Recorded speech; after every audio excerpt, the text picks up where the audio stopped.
Lisa. Welcome back to my channel, Chandler Elizabeth. Happy 4th of July. I'm just all decked out because I actually have to go to work at like 4:30, so woo! So this is like my second video this week. I just remembered out of the blue how I acted when I was 14 in my first relationship ever, and I just fucking died. And so I was like, I have to film this now that there's still a lot of excitement. So we're just gonna dive right on in there. I don't really have a song on repeat of the week because it's the same week and it's probably still the same 2 songs from last time. Although recently, today and yesterday, I've been listening to, kind of looks like I got some jizz up right there in the middle. I kind of just been listening to some oldies, not oldies, but like some old bops, like Pussycat Dolls, what else? Get Right, J-Lo. And then City of Dreams blasted up out of nowhere. I was just like, yes. And the Chainsmokers, I forgot that they went hard. I definitely forgot all about that. So where it all began, why I am the way that I am. So my first boyfriend ever, I was 14. I think we started dating right before my freshman year of high school. I think we tried twice, like the first time was, and then like we tried again a couple months down the road. And I don't even remember how I knew of him because I hadn't gone to high school yet. And he went to a different middle school. I think he was dating this, so this girl, like cool chick, we weren't like friends, but she was dating his best friend and was like, oh, y'all should date. It'd be cute. And I was just like, okay, yeah, sure. And so we started dating. I don't think we dated for that long, but that was like my first boyfriend, my first almost everything. I've already had a first kiss, but yeah, if y'all look at me now and how I live my life, and y'all think that I'm this crazy wild human being, like you have no idea how much more wild and crazy I was as a teenager, because I was extremely freaking crazy. Like, obviously, you're growing up, you're going through puberty, you're trying to figure out yourself, who you are, what you want to do, what kind of person you want to be with, and obviously, from childhood, this thing has been ingrained in our brains, like, oh, you need to end up with someone and start a family and get married and blah blah blah. So you're dealing with all of that. Anyway, we were dating, and I just remember, and I'm not trying to talk shit at all, but I think this is the reason why I don't like short guys, because I'm 5'2", and he was definitely like an inch taller than me. And also, I do not like guys that, it just so happens that any guy I've come across does not play video games. And I don't think I could date someone who does play video games, because why?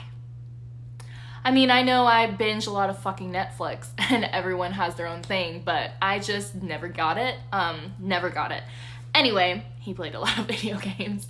I remember I had the biggest crush on one of his friends because he gave me attention. And we talked on the phone like almost every week. I don't want to say every night because I think that's inaccurate, but he was tall, sweet, and he was just this cool ass dude. And I'd always talk to him because my boyfriend would be too busy playing video games. So that was that. I don't remember why we broke up, but he definitely dumped me. And that shit hurts when you're a freaking 14-year-old and all these emotions feel so fucking real. So he dumped me, and normally after school on Fridays, all of him and his friends lived by the high school, so we would walk over to whoever's house and just like hang out. So that was the first Friday that I didn't have plans, and I remember he got a concussion from whatever sport he was playing, probably football, and he asked me to come over to take care of him. And so I did, and I just remember he was like trying to make moves, and I was just like, I don't do stuff with guys that aren't my boyfriend. Hello? Also, I remember in middle school I used to wear a purity ring, and I used to go to church. Who's that girl? Who's that girl? Because that's not me. That is not me. Anyway, He's trying to make moves, and I was just like, no, no, no. And he was like, ended up asking me to be his girlfriend again. And I was just like, no, if you loved me, you wouldn't have broken up with me, blah, blah, blah. And he just like begged and cried. And so I was just like, okay, fine, yeah, let's get back together. And then we hooked up. And then he dumped me again later that week. And I was so fucking pissed. Like, how dare you dump me for the second time after I gave you my body, after you fucking cried and begged for me back. Oh my God. These emotions felt, I look back and I'm just like, oh my God, bitch, it's not that serious. But I remember it was so fucking serious. No hard feelings. I don't have any hard feelings towards anyone ever who has ever been in my life where it took a turn. But I was just looking back and I just thought it was so fucking hilarious. Okay, so he made us a boyfriend-girlfriend MySpace page. MySpace. And then told all his friends that I made it. Like, what is the point of that? And then I don't remember how it came up, but he offered to delete all the girls off of his phone. And then told all his girlfriends that I made him delete all their numbers off his phone. And made me seem even more crazy than what I probably was. I don't doubt that I was probably a little crazy.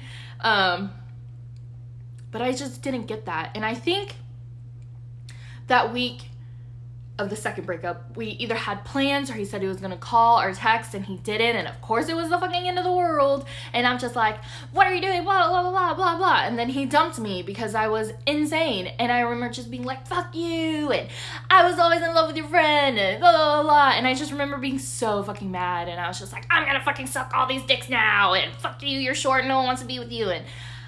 And I did pop this pussy around. Like, I was such a sad little girl. Very, very sad. But I don't know why I thought that if I did that, that would enact some kind of revenge. Like, somehow me fucking all these dudes was going to hurt him and hurt his ego. It doesn't, so don't do that. Don't fuck people because you're sad and out of revenge. Fuck them because you want to fuck them and you're horny and it's for you. Don't do it for other fucking reasons. And I just remember, I don't know why I was in my parents' room, but I was in their bedroom and they weren't home and I was just blasting Rascal Flatts so fucking loud, what hurts the most. And I was just like on the ground, like just like crying like it was the fucking end of the world and just like punching the floor and just like, what hurts the most? And I just hit that shit on repeat. Although, or was it Here Comes Goodbye? I cannot, or maybe it was, I know it wasn't both. It was one or the other, but it fucking like I felt it, okay? I felt that pain. I felt a lot of that fucking pain. So the second guy I ever hooked up with, I used to, y'all don't know what's over there. It's a window. I used to sneak in and out of the window all the fucking time. And I used to sneak boys in and out of the window all the time. And so the second guy I ever hooked up with, I snuck him through the window. And he showed me a really good time, I'm pretty sure. I remember being like, yeah, this is what sex is. And, you know, it was just like a little short fling. But there was one night, my mom came a-knocking, and I guess, which house was it? Her bedroom was like on the other side of the house, so maybe we had paper-thin walls, I don't know, but she knocked, and I just remember he like dove off my bed into the closet and was hiding, and she was just like, who's in there? And I was like, oh, no one, I'm just watching TV, and she's like, who are you talking to? And I was like, it's just the TV, and I'm on the phone, and she's like, I heard you talking to someone, who's in there? And I was like, no one. And she was like, make him leave. And so she's sitting in the living room on the couch with whatever weapon of choice she chose to hit me with that night.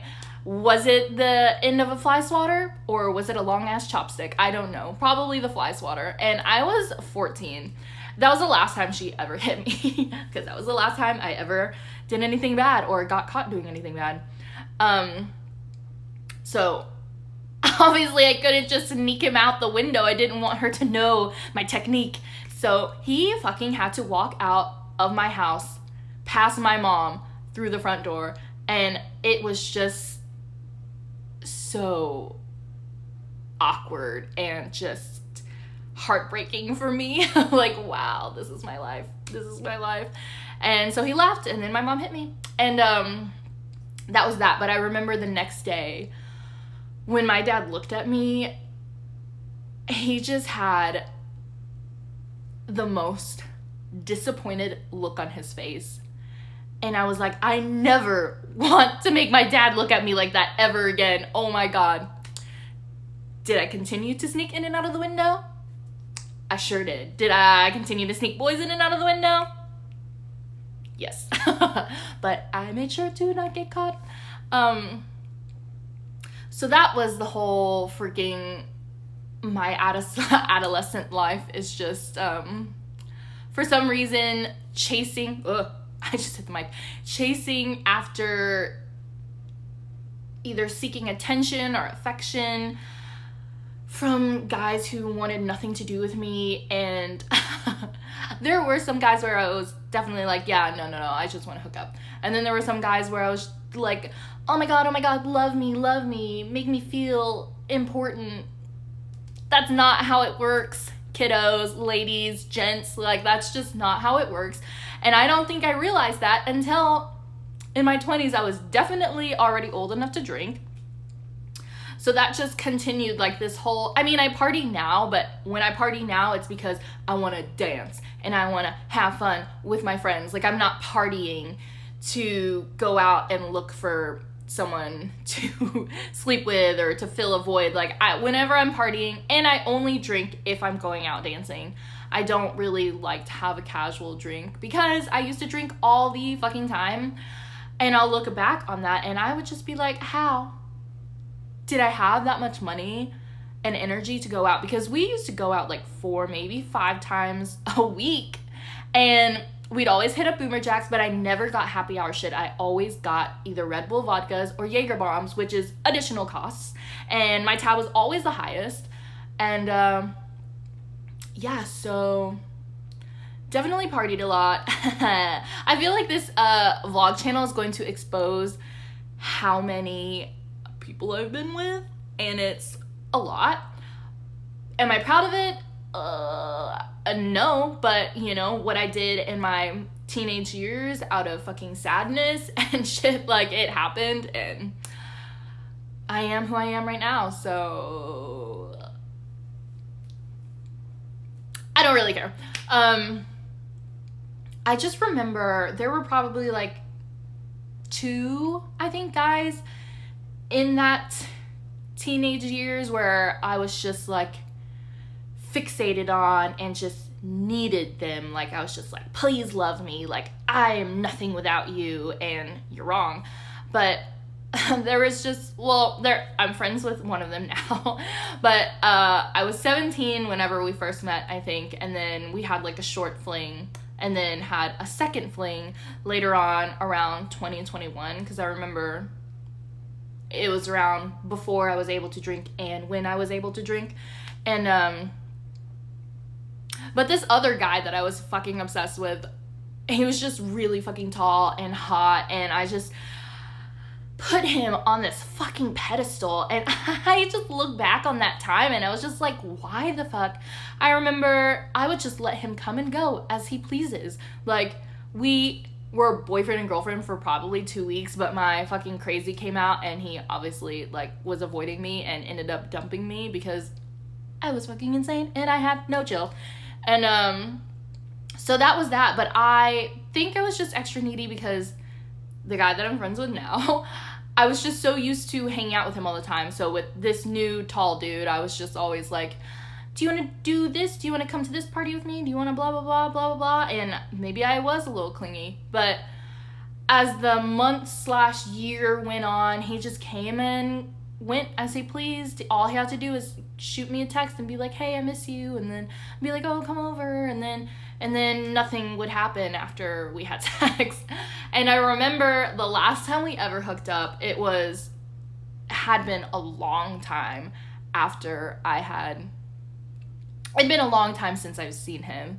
And I remember after it, I was just laying there and he's just talking, and I was just like, he's so fucking annoying. The blinder's off and this is real. And I didn't ever see him ever again after that. So the guy who I had the 2 flings with, who I am friends with now, I do his hair, definitely, I put myself in a very toxic situation because I desperately needed him to love me the way that I loved him, even though he told me he doesn't want to commit, can't commit, isn't a good boyfriend, blah, blah, blah, but I just wasn't having any of it. I was like, well, if I do this, if I do that, then maybe he'll love me, and this and that, blah, blah, blah. And, yeah, no, it didn't happen. And honestly, if he wasn't the one that told me, hey, I started talking to someone at work and we're probably going to start dating, like, I think I would have continued down that road. Just like, I remember we'd go out all the time or go to shows, and I would drink all the time, and I felt like I purposely got drunk so I can pick fights because I just wanted to get a rise out of him. Oh my God, I was so fucking sad. And I remember just screaming one night when we were drunk, hanging out with his cousin and his cousin's, I guess now ex-husband. And I would just be like, why is he doing this to me? I'm just crying. And the ex-husband, I was talking to him and he's just like, he's not doing it to you. He's not doing anything to you. He's just doing shit. And it's not like, whatever. I tried to explain it in like a super meaningful way, but it made sense to me because I was just like, oh yeah, he isn't like, I'm not the victim. I'm like putting myself under all this fucking toxicity and stress, and literally that just like flipped a switch for me. So moving on, I think that was the rock bottom that I definitely needed. Did I go through another rock bottom? I want to say I went through like 2 self-reflection type resolution thing that really helped build or mold me to who I am today. I think that was the one where I was like, okay, like you can't keep fixating or pushing all these dumb fucking emotions and like expecting these guys to love you for what? Like, just because you gave them your body? Like, that's just not how that works. So somewhere along the road, I found my self-worth, and then the second thing, when it all made sense, and this is where it's gonna take a turn, and it just all made sense to me after realizing this. And this is something that happens to a lot of women, a lot of children, probably some men too when they were younger, sexual assault. And this is something that gets me every single fucking time when I hear about stories like this, when I hear people victim shaming, because it happens. So, have y'all ever seen The Keepers on Netflix? It's really fucking good documentary, but it's also really fucked up. And after watching it, I made the personal decision to not have children because I think that, and I believe this 100% to be true, that I will murder you, not you, but anyone who lays a finger on a child that I know, or any child, I guess, but I will murder you. I will fight you until your last dying breath, and I will make sure that you are fucking dead because you are sick scum on the earth. And this shit gets me so riled up. Sexual assault. I have never been raped. And I feel like if I had been, I don't think I will be able to be as strong of a person as I am today if that were to have happened. But I have been sexually assaulted. 2 of my uncles as a child. And the first one was my aunt's ex-husband. Never liked him anyway. I remember we were having a sleepover at their apartment, and my girl cousin and I were sleeping in the living room with him. And in the middle of the night, he pulled my pants down and probably tried to shove his dick up there. But thank God he heard a noise, and then he like jumped and was like, okay, well, maybe this probably isn't a good idea. You think? And I remember he just like pulled my pants back up. I was definitely awake. Excuse me. I ate a lot of fruit and now I have the burps.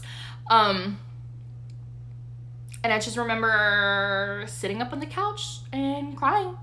Like, I was definitely under the age of 10 when all of this happened. And I can't remember if I even knew what sex was at the time, but I knew what he did in the middle of the night was fucked up and wrong, or else why would I have cried? And then the second time was my other uncle, one of my mom's brothers. So both of my grandparents, both sides, they all lived in this like apartment neighborhood where a lot of old people live. And they lived in like walking distance of each other. And I remember I was staying with my grandparents on my dad's side, and I wanted to go see my other grandma, so I walked across the way to see if she was home, and she wasn't, and my uncle was there, and he was just like, oh, she's not home, but you can come in and hang out. And I remember we were sitting and watching TV, and then he asked me if I wanted a massage. And so he gave me one with his hands, and the fucked up part about it was that I enjoyed it because it felt good.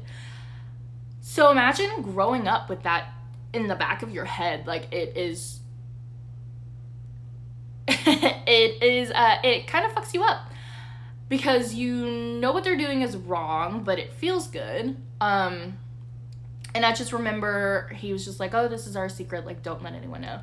And yeah, I think there was an opportunity for it to go further, but it didn't. I remember him telling me to go to the bed, but then he ended up going to the bathroom, and then after the bathroom, he sent me back to my grandparents' house. So now looking back, I'm pretty sure he was in the bathroom and he jerked off. And then after he came, he was like, oh, I'm a fucking piece of shit.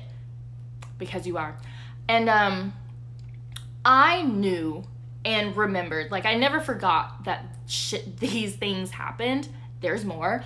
But I never felt angry until I was in my 20s. I never felt angry because he still came around. There was one point where he lived with us, and I just remember even when he didn't live with us, he'll come over and help around the house, and I was just so excited to see him. And he'd take us to Hurricane Harbor, to the pool, out to eat, and this and that, and I never felt angry towards him. Not until I was in my 20s. And now now there's fucking definitely anger there.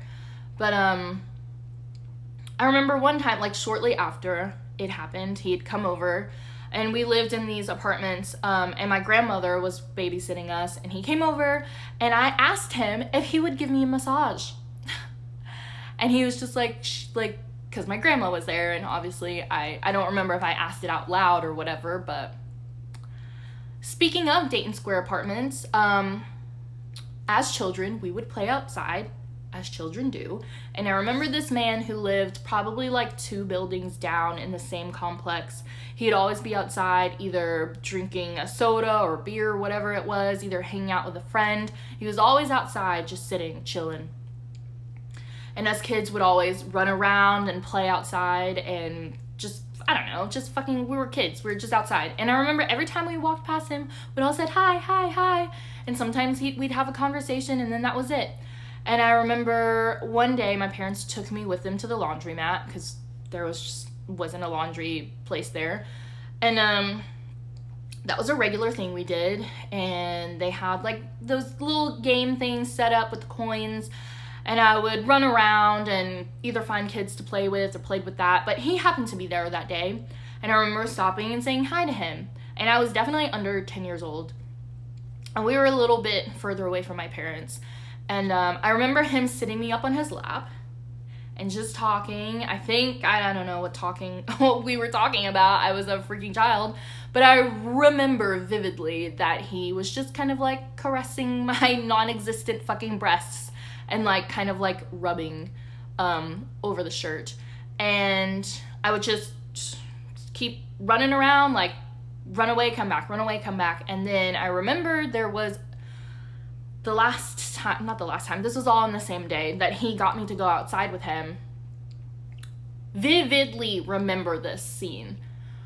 He got me to go outside with him and then started walking me to the back of the building. And I was just like, no, I have to ask my parents for permission. And he was just telling me like, no, it'll be okay. It's going to be okay. And then I remember just being like, no, I have to ask my parents. And like got his hand off of me and then ran back inside. And I don't remember I think I ran inside to ask my parents for permission. Yeah, and he was in his 30s, either late 30s, early 40s. Like, I don't even want to think what would have happened. Would he have murdered me? Would I have been raped? Would I have been kidnapped and not ever to be seen again? I don't know. When was another time? Another time, my mom used to go to these old ladies' houses to go play cards or whatever. And one of the houses, the lady there, she had a daughter and a son. And I don't remember how old the son was. I know he was old enough to drive. And I definitely was still, like, not even in middle school. I was still a child. Definitely old enough to drive. And he was either 16 or 17. And, he would just basically, like, experiment with me. I've never been raped, so he didn't ever, like, put himself in me, but I remember sometimes sitting on top of him, and I'm pretty sure he had his pants off. I remember, and I'm sorry, this is getting very, very, what's the word? Descriptive? Not the word I'm looking for, but I remember he, like, licked me, too, and, I always liked to hang out with him. And another thing, I think another guy we used to hang out with my cousins, he would always want to play house, and he's just like my older cousin's age, so he wasn't a fucking adult, but still, he was older.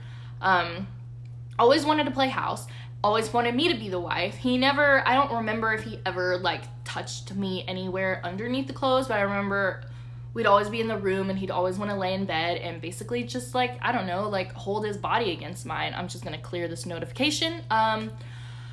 Yeah, and one of the things I think that fucked me up the most, aside from being molested by adults, is, so we're kids, and you obviously know that that shit is wrong and it's bad. You're not supposed to do that stuff. But I got exposed to this at a young age, and I mean, at different stages, you know, I was like, no, that's wrong. And then I guess as I was a little older, I realized that it felt good. So why not experiment with the other kids? And so I remember exposing them to this thing too. And I think that is definitely something that fucked me up the most. Not the molestation, but the guilt of, like, bringing this on to other children. But I try to tell myself we were all kids, you know, but I fucking knew what I was doing. And it was just growing up, it was just always in the back of your head, you know, like I never really knew what it was that I was sad about, what it was, what empty void I was trying to fill. I never knew what it was until one day, I think I just, like, took a look back, kind of just dissecting my brain and trying to figure out why I am the way that I am, and it all fucking made sense. And I don't think I ever told anyone until maybe 17, 16. I remember I think the first person I ever told was one of the girls that I used to work with at my first job. And then I know I told another one of my friends. And then after that, I told probably like 2 other of my friends. And then it took a lot for me to tell my cousin, my older cousin, because he was like a brother to me.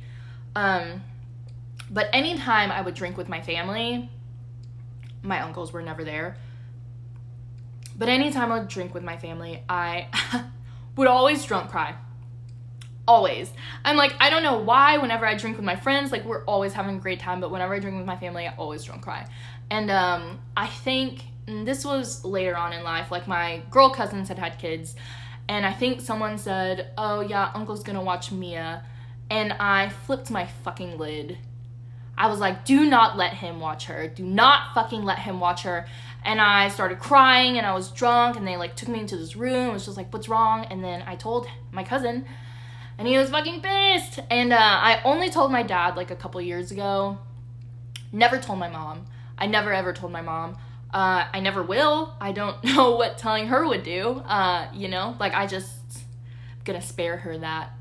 And yeah, so this is why I am the way that I am. Obviously, shit like that does not define who you are. And I know some people might look at me and be like, wow, you need to get your shit together. Do I have, like, my life together? Probably not, but I live every day. I don't want to say every day I live my life to the fullest, because I don't. But I love every single day. I know sometimes I'm on my Snapchat, I'll vent a little bit, but I'll just put it out into the universe, and then, like, 5 seconds later I forget, and it's just, like, done. But do I have my life together, and am I a role model? No. But if there's one thing I wish people could learn from me, women and maybe teenagers especially, is I guess it's just not that serious. I don't even know what I'm trying to say. Is that I have found my self-worth after all of that shit. I do remember, oh my gosh, just feeling so fucking empty and lonely and sad, and I didn't know why I was doing all this shit. I didn't know why I kept sleeping around. I didn't know why I was partying all the time, and I drank all the time, and one day it finally made sense. Do I still sleep around? Yes, but because I want to, because I'm horny, but never because I'm trying to fill some kind of void, just my whole void. But back to the question, she needs to get her life together. Spiritually, mentally, emotionally, I have my shit together there. Like, I am happy all the fucking time. I feel free. I feel just lightweight. And I like to think that I'm pretty positive most of the time. I never look back on something and I'm just like, oh wow, that was a waste of time, because that's such a shitty attitude to have. Either it is a waste of time or you learn something from it. Everything that happens in life you can learn from, and I think that took a lot for me to understand. So I can understand how some people might judge or might think one way about me or the other, but honestly, and I can say this 100% sure, that I do not give a fuck what anyone thinks about me. I do not care, because I know who I am and I love who I am. And am I glad that those things happened? No, I'm not glad that those things happened, but I can tell you for sure that I would not be who I am today had those things hadn't happened, had I didn't have those obstacles to overcome. Would not be who I am today. I don't know if I want to know who I would be if that shit didn't happen.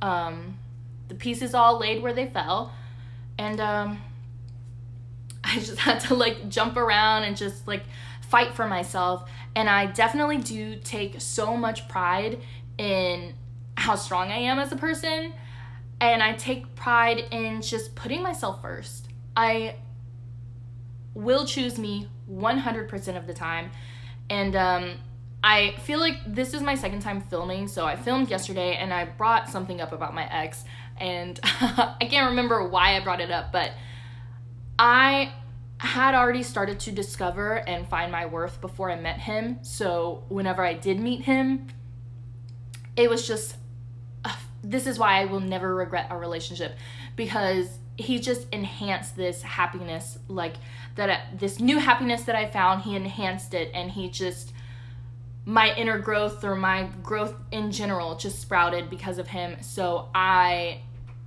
don't have any bad things to say about him. I appreciate him 100 per fucking cent. 100 per fucking cent. New word. I love him with my whole entire heart and soul, and he just is such a huge part of my life. Like, I will always look back on that chapter and just be so fucking thankful and so blessed to just be who I am. So whenever I was rambling on earlier about one thing I wish people learn from me, is just like, fight for yourself. I know delving into your mind and trying to figure out what makes you tick and why you are the way that you are is pretty scary, because you might fucking find something that's gonna fuck you up. But it's so important in character growth to understand who you are, to understand why these things that happen in your life, why certain things bother you and why certain things don't. And just, I feel like once you understand who you are, and once you understand who you are and you learn to love yourself, you will never fucking be lonely a day in your fucking life. Like, I cannot stress that enough. There are some people whose goal in their life is to fucking get married. If that's your goal, okay. But to be with someone because you're scared of being alone, you shouldn't be afraid to be alone, because you are that boss ass bitch, man or girl, not unless you're a fucking dickhead. But you are so fucking important, and if you cannot find happiness within yourself, you will never be happy, ever. Nothing will make you happy. You can find someone who loves you. Yes, you might be happy for a while, but sooner or later, you won't. And you're always gonna wonder, why me? Why me? One thing that one of my friends says is, why not me? And I love that, because why not you? You know, we work out for our bodies, like, work out your mind, figure out your strengths, and just like, God, inner growth is my most favorite thing, and I think doing shrooms definitely helped that. So everyone should try shrooms at one point in your life, because it definitely helped me open up these walls around my fucking mind. And now I am continuing to talk a little too much. So yeah, that's it. And that's my story. And I definitely don't let that shit define who I am. But that shit happened. You know, it happened. So you can take a look at that and you can cry about shit that happened to you. Or you can fucking buckle up, live hard, learn fast, you know? Like, make something out of it. Don't let that shit happen. Wow. Don't let the shit that happened to you happen in vain. Is that what I'm trying to say? Don't let it go to waste. Get something from it, you know? And I just wish everyone... Yeah, I never hate Mondays. I work 2 jobs and I don't hate either of them. I've never been like, God, I fucking hate being here. God, I don't want to do this, or this place sucks. Like, that has not been my attitude for many, many years, and I love that about me, because I feel like a lot of people are like that, and that is just such an, like, change your attitude. Obviously your reality is how you perceive things, but you can change how you react to these things, and you will be so much happier when you just change it. Just change it. Be better. Be a better you. I feel like there was another point I wanted to say. Oh, more about how I don't give a fuck what anyone thinks about me, because I love me. And one thing I'm super confident in about myself, aside from being, did I just have a stroke? Aside from being funny, I love who I am as a person. That, my personality, that is my number one thing that I'm super confident in, and nobody can take that from you. So don't let them. Don't give a fuck. I mean, I guess give a fuck about things that you care about, but there are some things that you just shouldn't care about, you know? And it just all happens in here. Your brain, your mind, your soul, your heart is so fucking powerful. I'm about to cough. And yeah, that's it. Okay, thanks for watching. Happy 4th of July. Like, comment, subscribe, share. Oh my god, I have to cough so bad. Instagram, hair by Lisa Left Eye. Snapchat, channel Liz. Okay, gotta go before I die. Bye! I wish there was music, but there's not.